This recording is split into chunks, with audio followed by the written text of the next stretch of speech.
What's up, everyone? DKRACK here.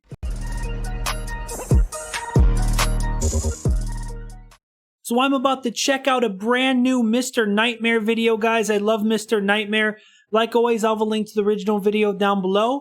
If you're new to my channel, make sure and subscribe. We recently hit 42,000 subscribers. And also, if you want some DKRACK merch, look down below. I would appreciate it. And if you want to become a channel member as well, you can click the join button down below. There's a lot of cool options and stuff you can do on my channel here. And I do appreciate all the support, guys. But like I said, we're going to check out 3 true summertime horror stories by Mr. Nightmare. Let's not waste any more time, and let's check it out.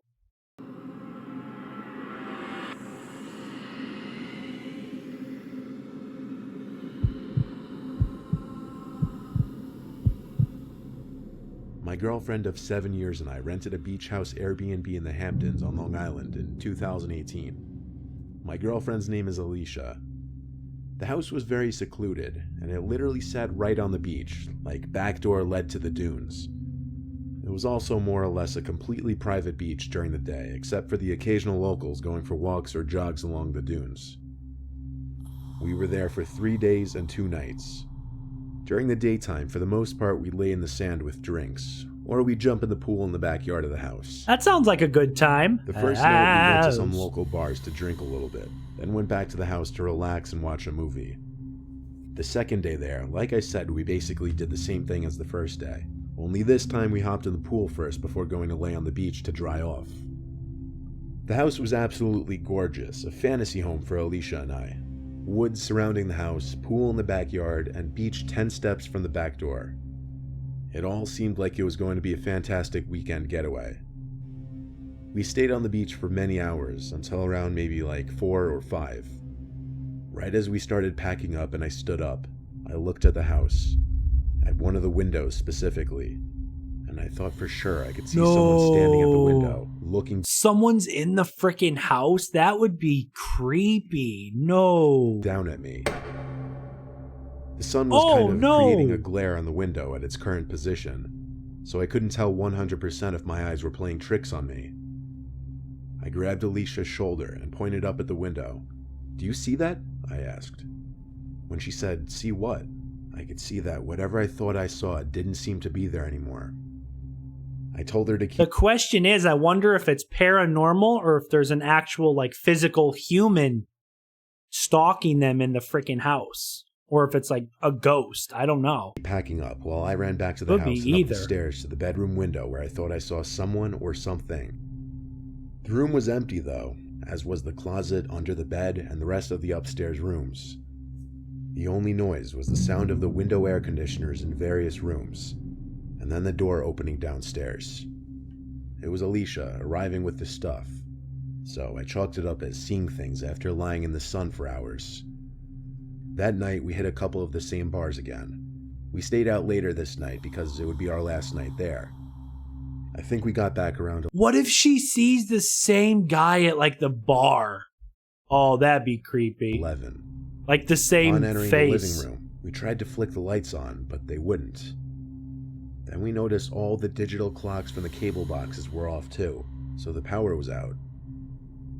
Did someone cut the power? Box, but Probably. couldn't find one. It was way too late to call the homeowner. All that would happen is we'd miss out on watching a movie that night. We were tired anyway, so we just went upstairs using our phones to provide us enough light to prevent us from falling on our faces up the stairs. We went to bed, and the alcohol in Alicia's system helped her knock out pretty quickly. But then, I sat up when I felt like I heard something from outside of the room. I looked at the doorway. No! Oh God, Someone no. walked past the doorway in the hall. I covered my mouth with my hands to prevent my squeal of horror from being heard. Who the heck is Alicia this? to get off the bed and run to lock the door. The second I locked it, there were knocks on the other side, and someone said, "It's the landlord. I came to fix the power." I didn't believe it. Is it one of those stories where it's like a creepy landlord, or this guy's pretending to be a landlord to come in and, who knows, kidnap them? I don't even want to say what he might do. Only God knows, but Oh, that would be creepy. For a second. That would be scary. The knocks turned to more aggressive bangs, and the door started to shake as the man on the other side started twisting and shaking the doorknob. My girlfriend woke up and started to scream as she realized what was going on. I screamed, "Call the cops," to her, and I think this caused the man on the other side to stop. The next thing that happened after waiting in silence and fear was the sound of the police officers downstairs. They had entered the house through the front door that was apparently left open. The police investigated. The front door was open? And said they'd let the local media know of the incident. They even helped us find the circuit box and restore power. The next day, we left first thing in the morning, and on the ride home, I called the landlord, who said he hadn't even been near the Hamptons for a few weeks. The landlord hadn't even been there for a few weeks. So who the hell was that guy? Ugh.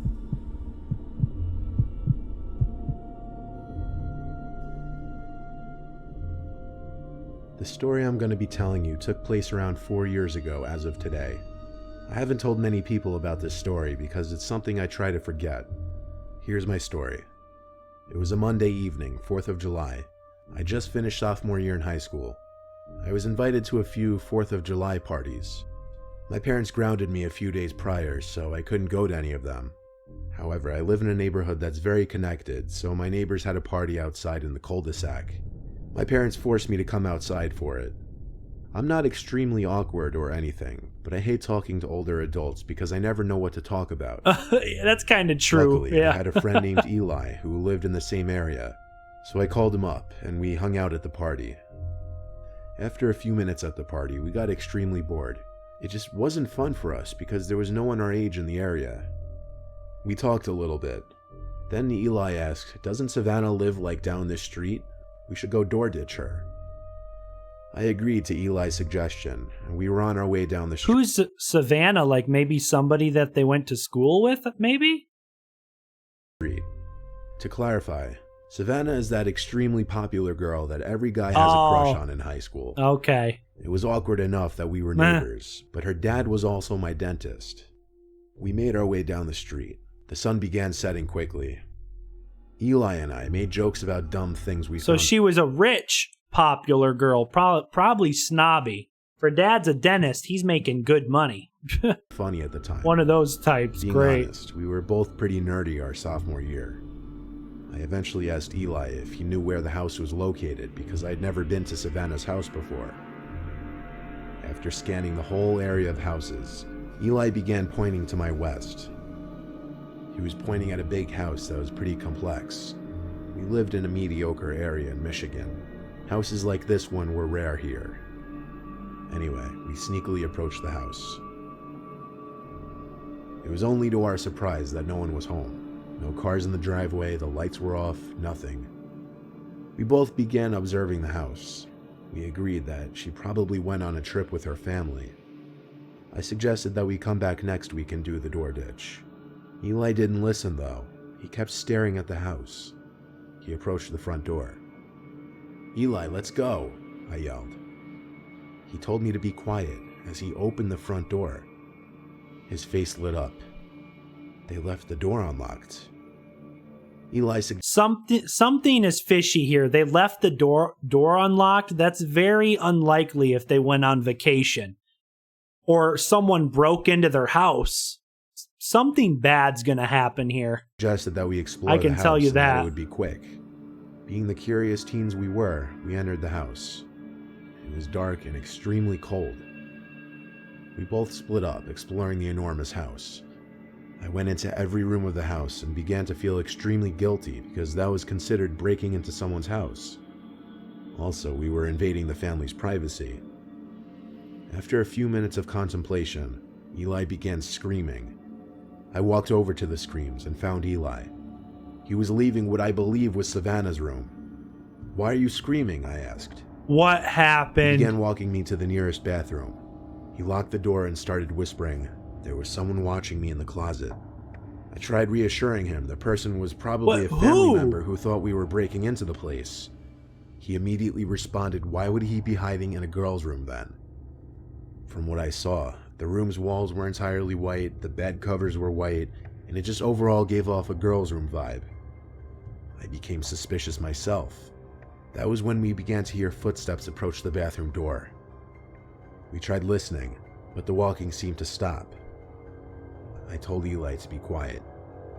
Someone started mumbling something outside the door. Shortly after, there was knocking on the door.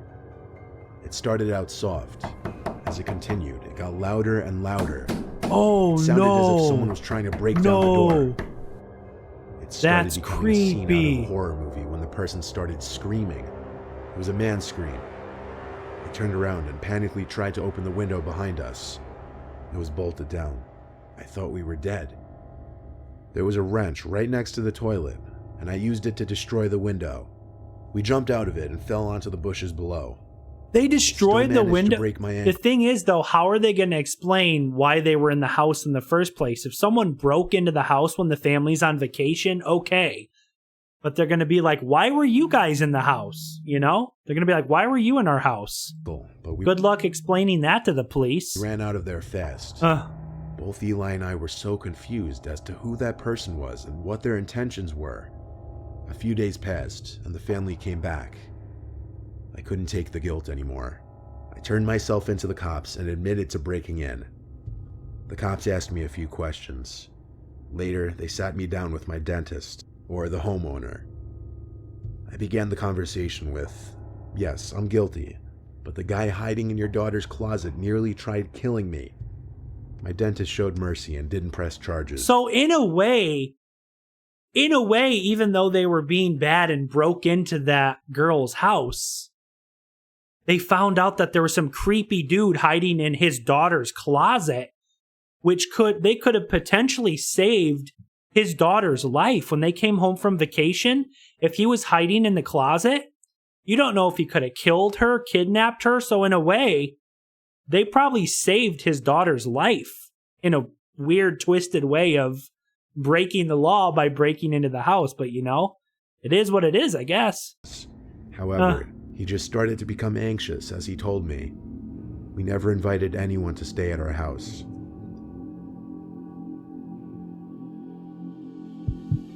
I'd be anxious too. Like, who the heck is in my house? I used to work at this small sleepaway camp as a counselor. It was my first job when I was 17. It was the most fun I could have at any job that age. Plus, it would get me away from my parents' house for a month. I didn't exactly come from an enviable background. So at this camp, there were 5 buildings. The boys' dorms, the girls' dorms, the counselors' dorms, the main hall, which we called the shack, and a small bathroom building. The shack was the cafeteria, main office, and nurses' quarters, where any kids who suffered any kind of injuries would be brought. Kids' curfews would be 9 o'clock. Curfews only meaning they weren't allowed out of the dorm buildings past that time. I made good friends with this guy named Johnny. He was 3 years older than me, but we got along. It was a Friday night. I remember because I knew it was the start of the weekend. So for fun, Johnny and I went to hang out with these 2 girl counselors, who I'll leave their names out for privacy since I haven't seen them in many years. The 4 of us went out to the woods to smoke. One of the girls were mid-sentence when all we heard was a crunch of leaves in the vicinity. Surely a footstep. What's up with all these people being freaking stalked by creepers? Like, what the heck? All of our heads turned the same way and at the same time. We all heard it. Then, a few seconds later, there was a blinding flash. We didn't understand at first. Unnerved. Was someone taking pictures of them? Someone was taking pictures of them. What? Being back on the campgrounds felt a lot safer immediately, but we became paranoid that we were being watched by one of the camp supervisors, and that the flash was a picture being taken. We would surely get fired if we were caught smoking weed. So in a paranoid panic, we all rushed to our respective dorm buildings. The thing about me when I smoke weed, though, I get extremely paranoid and overthink everything. So as I sit in my bed, it ate away at me, wondering if it was indeed a camera flash, and who took that picture. I couldn't take it anymore. I had to go to the shack and see if any of the supervisors were still working and come clean. Every counselor had a key to the building, So I unlocked the door that led to the cafeteria section, and the door slammed behind me, echoing into the dark, empty building. Ugh. The only light was coming from that hallway, which I would take to get to the main office, hoping there would be someone still working. You may think I was crazy to be doing this, but I'm not exaggerating when I say I get paranoid, and I really couldn't afford to lose this job over something that wasn't even my idea. However, I would feel out whichever supervisor was on duty and see if they had actually seen what we were doing. As I walked down the hall towards the office, though, I realized quickly that the office light was off. No one was in the building. Just then, I heard the familiar sound of the cafeteria exit door that I had just went through slamming again. Was I seen entering the building? Was I being followed? I hid behind the intersecting hallway wall, peeking my head around, waiting to see who would be walking into the hallway. No one ever did, though. But it took me longer than it should have to notice something peering around the doorway to the cafeteria. It was a person's head. Oh, They were someone's doing exactly freaking what I was watching doing, him? peering in my direction. Ugh. When I realized this, I didn't care about being quiet anymore. I ran as fast as I could to the nearest exit, feet stomping on the wood flooring. I ran to the counselor dorm, where only 3 counselors were still chilling in the common area, one of them being Johnny. I told him and only him about what I just witnessed. I didn't know what to think other than I was being followed. I think Johnny could tell I was being a little extra paranoid because I was high, so he told me to just go to my room and lock the door. He made sure to lock the main entrance to the building because I think I scared him too. That night I lay awake for a while, thinking, nervous. So many unanswered questions from one night. The beds in every counselor's room lay right next to a window without blinds, so moonlight would pour in on clear nights, but not on this cloudy night. It was just pure darkness. Ugh.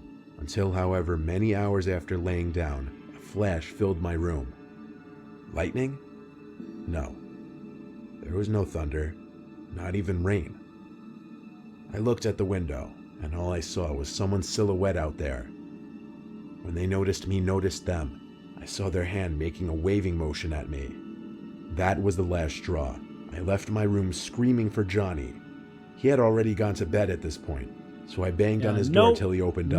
No. I told him the man who was following me was at my window, no. so he went to check with me. But figures, he was gone. Johnny asked me if I was still high.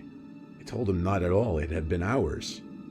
I asked if we should call the cops or something. I'm like, I quit. He said no. I quit this job. Sorry, I He told quit. me to sleep on the floor in his room with my blankets if it made me feel better. I quit. Low-key, I think he wanted me to because he was scared just like I was. I didn't understand why on the surface he was pretending to not take this seriously, given that he saw the first flash in the woods with me.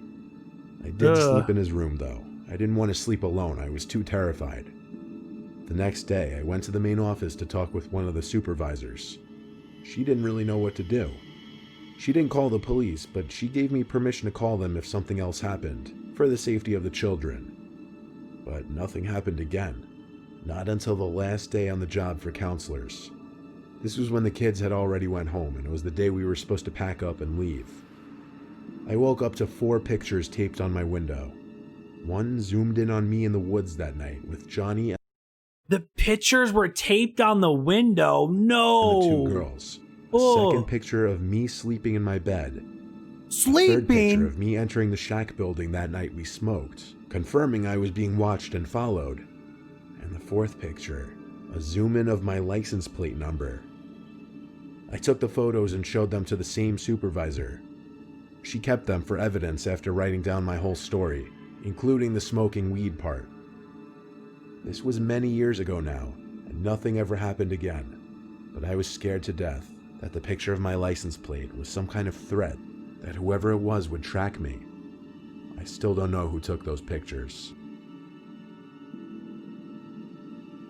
Yo, that was creepy. Someone was literally taking pictures of them? No.